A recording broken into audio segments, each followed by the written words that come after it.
Hi there, everybody. Thank you for joining me. Listen, today we're going to talk about something that's very vital in our lives.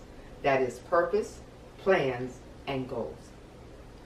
You know, God told the people in the Old Testament that He knew the plans that He had for them, that they were peace and not evil, to bring a future and a hope to an expected end. And I'm so glad that we can do that for today. He knows the purpose. He has purposed us and predestined us. And then there are plans He has for us. Plans that we know we can even make for ourselves. And then we make goals. You know, when I first found out about my eyes and realized that I was going to have to redo everything in my life just about, it was kind of hard. I did cry. I remember staying in what I call my prayer closet at the time. And I just needed to know what to do next and how to go about it. Many things had come my way, but nothing like this before. After a while, I found myself being a little bit fearful, even embarrassed to try to venture out on my own. What if I make a mistake? What if I fail? What if somebody understands and sees that I can't see too well physically? What happens then? See, I had been so sure of myself all of these years, and I've been so independent. And here I am now in my 50s, just trying to figure out what's next and what do I do?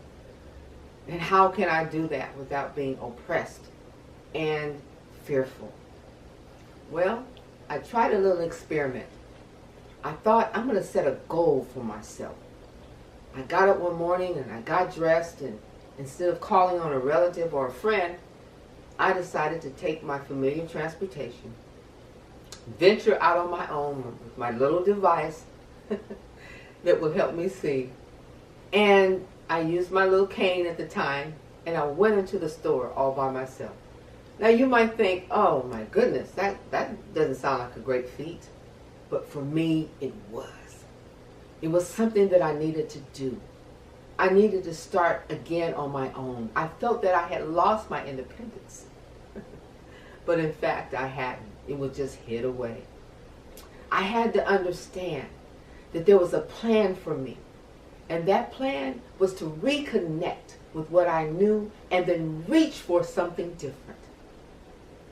Plans and goals is what I needed.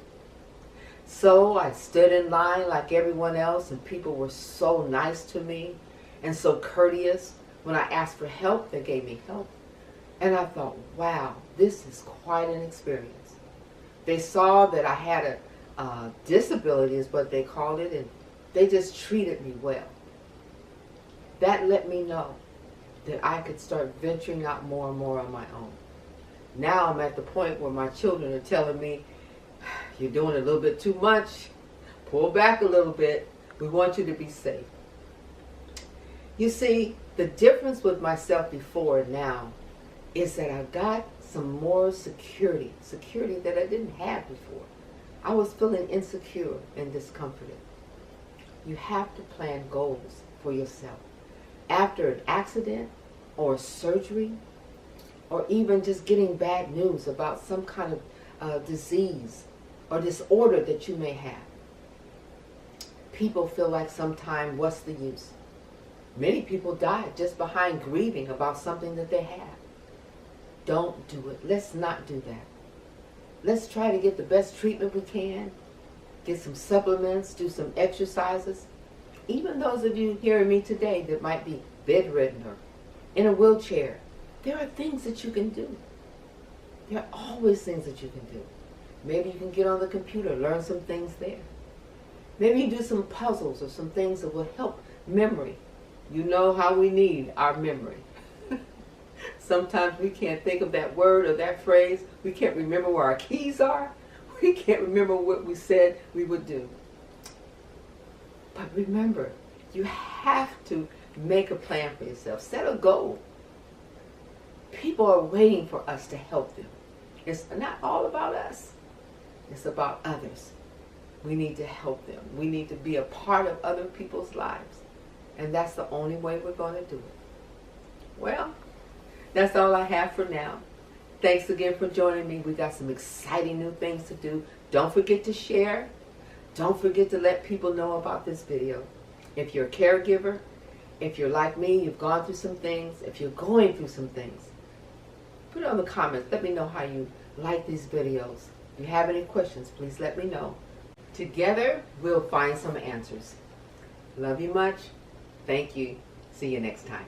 Bye-bye.